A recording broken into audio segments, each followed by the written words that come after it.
మన ప్రభును రక్షకుడైనటువంటి యేసుక్రీస్తు నామములో మీకు శుభములు వందనములు తెలియజేస్తున్నాను. అనుదిన ధ్యానమునకు స్వాగతం. కీర్తనల గ్రంథం 54వ అధ్యాయం ఈ దిన మన ధ్యానాంశంగా ఉంది.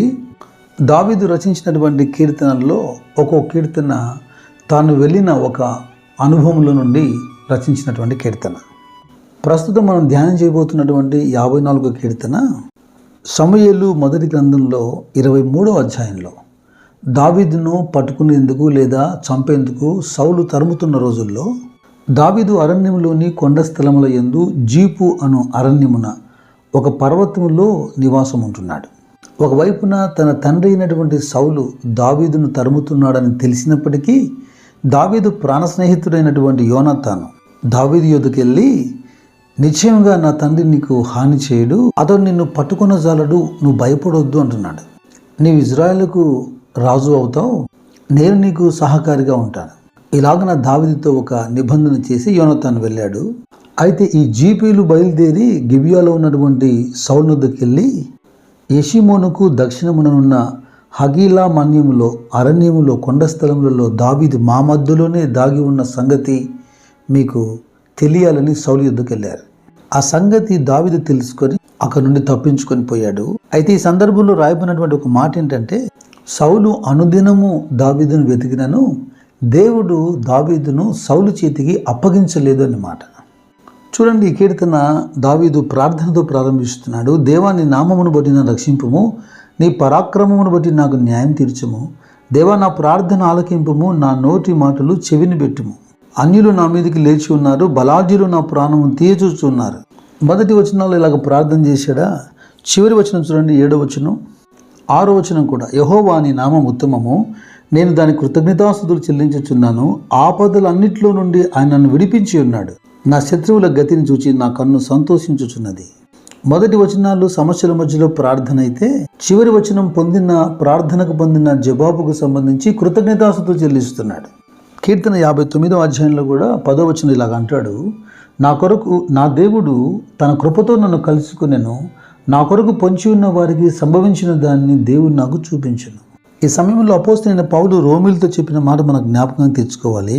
ఎందుకనగా ఈ నిరీక్షణ మనల్ని సిగ్గుపరచదు. దేవుని యందు భయభక్తులు కలిగి ఆయనను అనుసరిస్తూ జీవిస్తున్నప్పటికీ కూడా ఇదిగో దావీదు కలిగినట్టుగా కాస్త శ్రమలు కలగవచ్చు, కానీ ఆ శ్రమ నిన్ను నశింపచేసేదానికి వచ్చింది కాదు. ఆ కాస్త శ్రమ ఓర్పు పరీక్ష నిరీక్షను కలగజేస్తుందట. ఆ నిరీక్షణ మనల్ని సిగ్గుపరచదంటాడు. అయితే ఈ 54వ కీర్తనలో ప్రార్థనకు ముగింపులో కృతజ్ఞతాస్తుతికి మధ్యలో ఒక మాట ఉంది. అది 4వ వచనం, ఇదిగో దేవుడే నాకు సహాయకుడు, ప్రభువే నా ప్రాణమును ఆదరించువాడు. నా శత్రువులు చేయి కీడు ఆయన వారి మీదకి రప్పించును, నీ సత్యమును బట్టి వారిని నశింపచేయము. మొదటి అంశము ప్రేయర్ అయితే, చివరి అంశము థ్యాంక్స్ గివింగ్ అయితే, ఆ మధ్యలో ఉన్న అంశం ఏంటంటే కాన్ఫిడెన్స్. యెహోవా యందలి భయభక్తుల ద్వారా పుట్టేటువంటి ఒక నమ్మకం, విశ్వాసం లేదా ధైర్యం. భక్తుడైనటువంటి యోబు దయనీయమైనటువంటి పరిస్థితుల్లో ఉన్నప్పుడు యోబు స్నేహితుడైనటువంటి ఎలీఫజు మాట్లాడుతూ యోబు గ్రంథం 4వ అధ్యాయంలో ఎలీఫజు ఒక మాట అంటాడు 6వ వచనంలో, నీ భక్తి నీకు ధైర్యం పుట్టింపదా, నీ యథార్థ ప్రవర్తన నీ నిరీక్షణకు ఆధారం కాదా. యోబు స్నేహితులు యోబును హింసిస్తూ కాస్త నెగిటివ్ యాంగిల్లో మాట్లాడినా చాలా విషయాలు సత్యముగా ఉన్నాయి. అవి ఆ సందర్భంలో మనం ఇదివరకే ధ్యానించినట్టు యోబుకు వర్తింపకపోవచ్చు, కానీ ఆ మాటలన్నీ ఆలోచింపదగినవి. సామెతల గ్రంథం 14వ అధ్యాయంలో 26వ వచనం ఇలా అంటుంది, యెహోవా యందు భయభక్తులు కలిగి ఉండుట బహుధైర్యం పుట్టించును. ఎలీఫజు యోబును అడుగుతున్నటువంటి ప్రశ్నకు ఇదిగో సామెతల గ్రంథం 14లో మనకు జవాబు దొరుకుతోంది. హెబ్రీ పత్రిక 11వ అధ్యాయంలో విశ్వాస వీరుల జాబితా మనకు కనబడుతుంది. వారి విశ్వాసముకు వెనక ఉన్నటువంటి ధైర్యాన్ని మనం గుర్తించగలుగుతాం. మోషే గురించి రాయబడింది, రాజాజ్ఞకు భయపడక అని. గిద్యోను, బారాకు, సంసోను, యెఫ్తా, దావీదు, సమూయేలు వారి పౌరుషాన్ని, విశ్వాసాన్ని, ధైర్యాన్ని మనం చూసాం. ఇక్కడ రాయబడుతున్న విశ్వాసం అనే మాటను, ధైర్యాన్ని వేరు చేసి మనం మాట్లాడలేము. ఇక అగ్నిబలమును చల్లార్చారట, యుద్ధములో పరాక్రమశాలుగా ఉన్నారట. కొందరు మృతులైన వారిని పునరుత్థానులుగా పొందారు, సజీవులుగా పొందారు. మరికొందరైతే విడుదల పొందనొల్లక యాతన పెట్టబడ్డారు. కొరడా దెబ్బలు, బంధకములు, ఖైదు, రాళ్లతో కొట్టబడడం, రంపాలతో కోయబడడం.